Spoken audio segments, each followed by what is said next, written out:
So Amy and I have had a long discussion about what the top 10 list represents. Now, we could look at it a number of ways. Does the top 10 list represent who we believe are the best horses we have?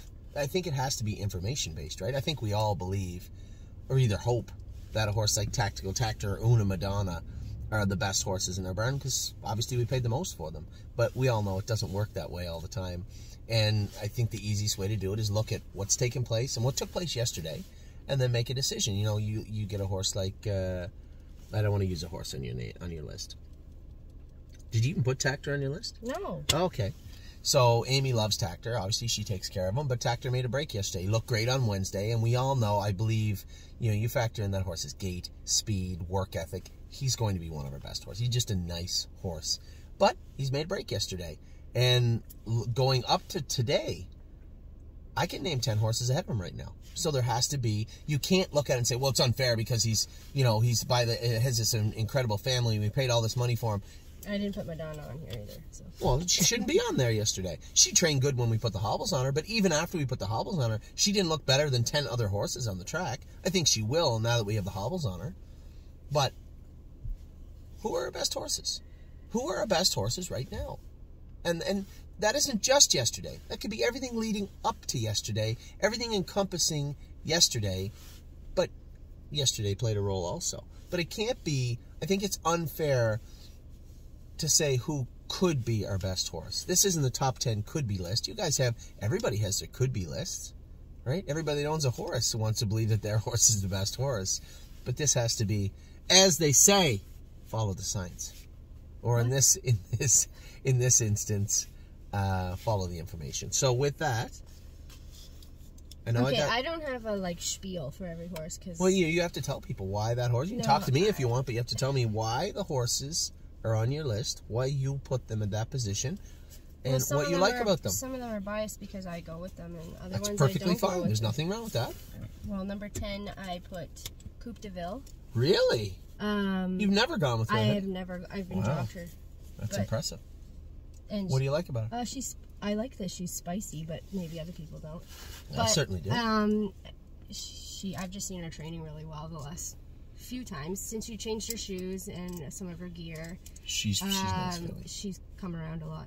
You know, a lot of people, if you guys, there are some people out there that follow everything we do meticulously. Like, everything I say gets dissected. It's annoying sometimes, but there are people that do it.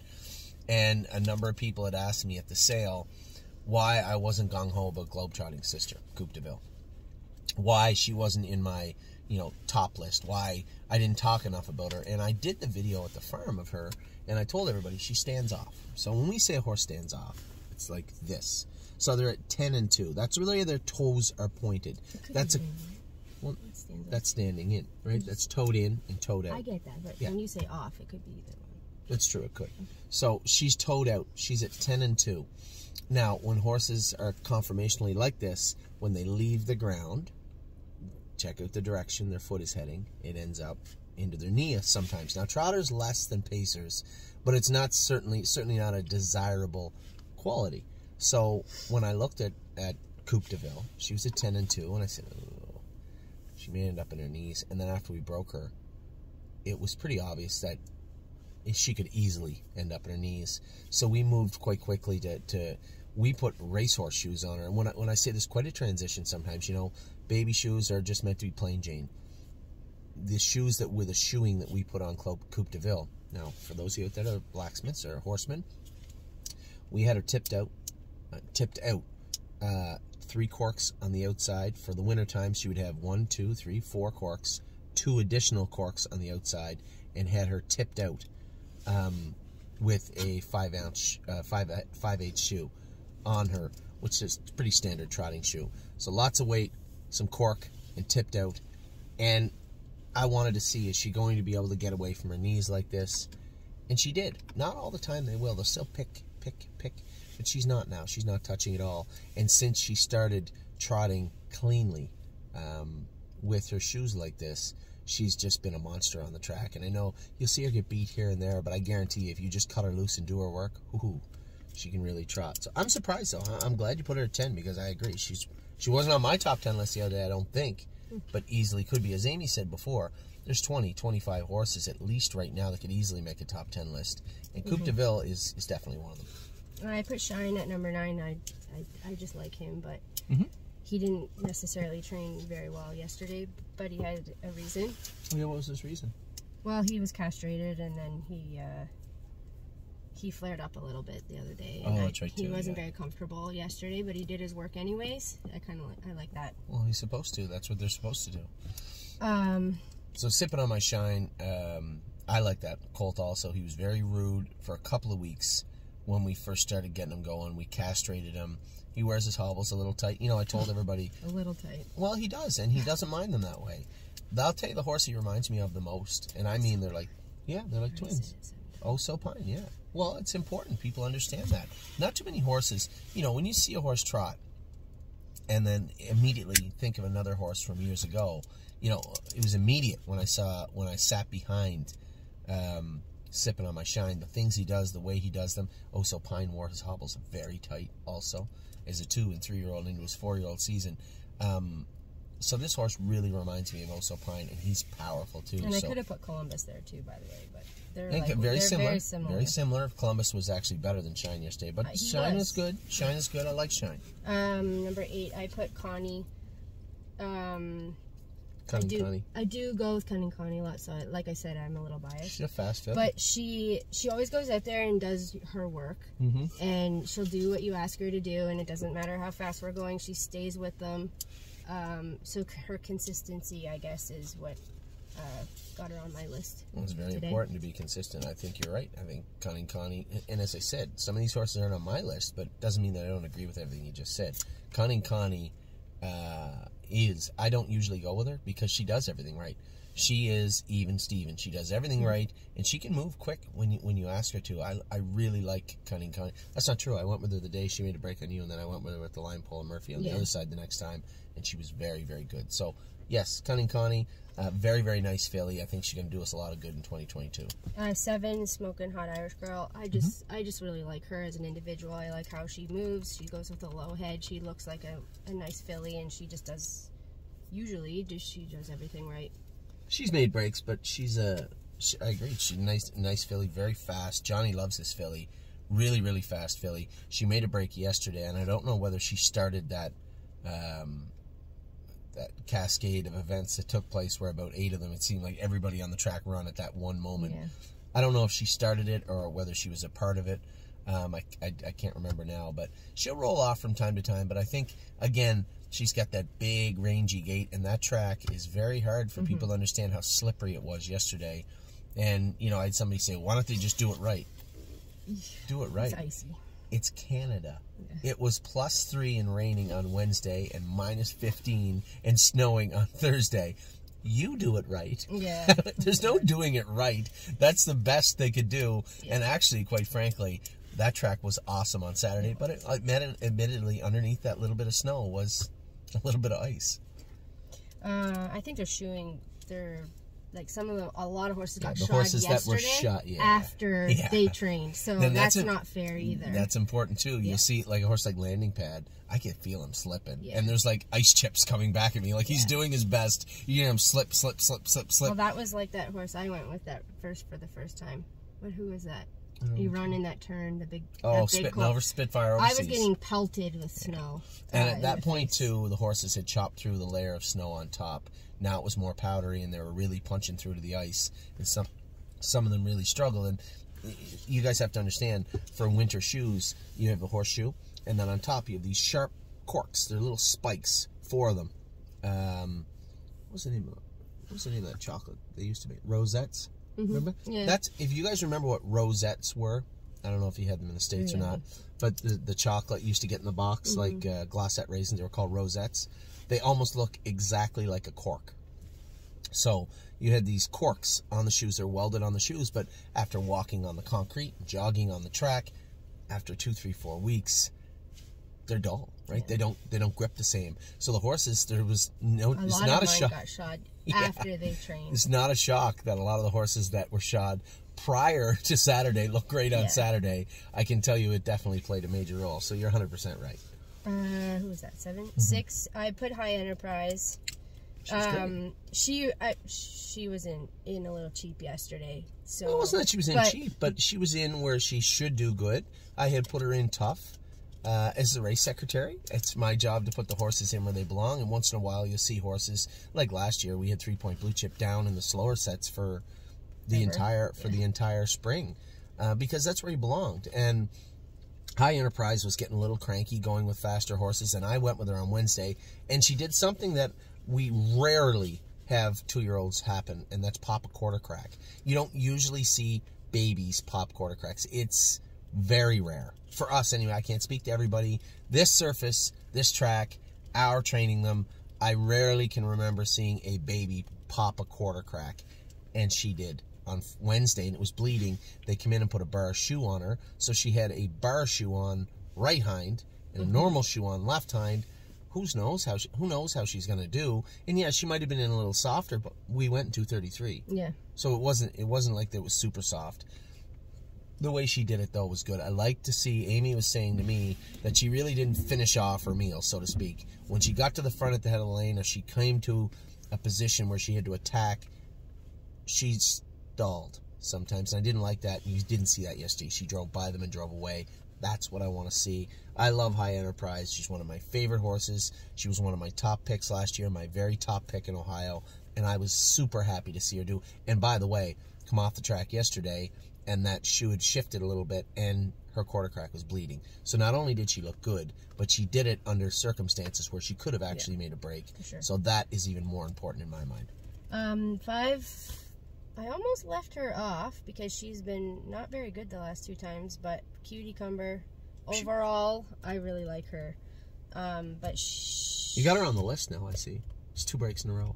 I know. She's going to have to qualify. Someone else is going to have to go with her. I think she'll be fine. Or we just got to change her gear again. I don't know. Well, she's a baby. She's a big filly for this track, too, but there's other ones bigger that are doing it, so... She'll be fine. I'm not worried about her, but I really like her. I've always liked her. Cutie Cumber's got a high engine, high speed in her, and I don't want to go with her because some of these horses, I just don't want to start them up. They don't seem ready to be started up, or they don't need to be started up. And yeah, she might have made a break, as I said to Amy. We joke with Danny all the time, right? About Danny. Danny likes to break them to head poles on both sides. I never do, but it's not really a big deal. They have to get used to it anyway, so I don't really care. She would be a filly that would benefit at least. Serious? Yeah, from right now with a head pole on each side. She really would. Why don't I put a line pole on each side? Well, you can. And take the Murphy off. You do what you want. She'll either trot or she won't. There could be a million ways to do it. I'm not worried about Cutie Cumber is what I'm getting at. I think I'm surprised she made your list after 2 breaks. She shouldn't have. Look how many times I scratched her out. It seems like you're biased. Seems like you might be a little biased. That's what I said. Hey, that's your list. You can be as biased as you want. I'm biased all the time. Look at this, first of all. This is hard. Okay? It's not easy. And she's fine. I like Cutie Cumber. I don't mind that she's on your list. I'm a little surprised, but very fast filly, and I've touted her as one of our best trotting fillies, and I think she will be. This is going to be a nice horse for us. I'm not saying she shouldn't be on your list. Just a little surprised she made it. Sister Solange is on the list just because I have not yet to see her train bad. She's a Maybe monster. I'm just not out there when she does, but... She's a monster. She's always a monster. She's going to be a nice filly. Like even yesterday, I think she finished 4th, but she still was good. She finished 4th, but she was 4th in with horses that she had taken over the lead, released the lead, and then when you get to the 3/4 pole at Tamiko Training Center and you're training against horses that are as good as you aren't going to pass them. Yeah. And she was coming to us though and caught up to us in the turn and then went by us in the turn. I let her go by.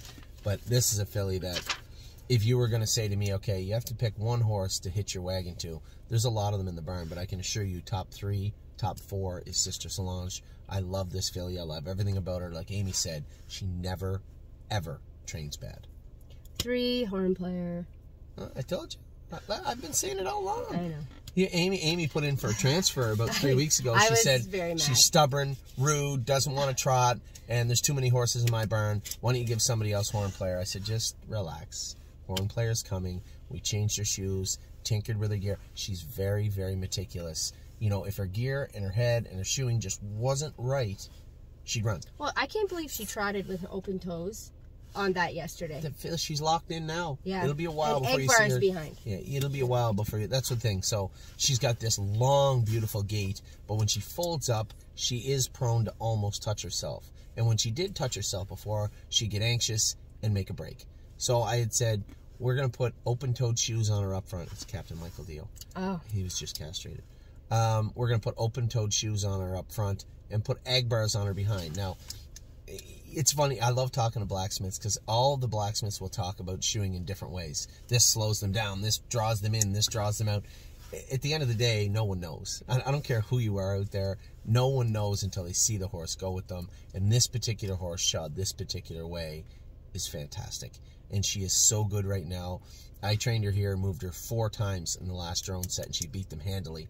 And then Dominic's been going with her, and he loves her. He said, such a good horse. He said, I love this horse. Because she's smart on it. She's smart, but she loves her work, and she loves to win. I love everything about Horn Player. She is a really, really, really nice filly. 2 is Full Heart. Again, never gone with her, but killer on the track, I would say. She is, you know, when you look at our Ohio fillies, I love High Enterprise. My favorite horse in Ohio, my top pick in Ohio. But when I look at all the Ohio horses, we got a very strong division of fillies coming in. Now, we have Sippin' on My Shine and Columbus on the Colt side. Do we have any other Colts?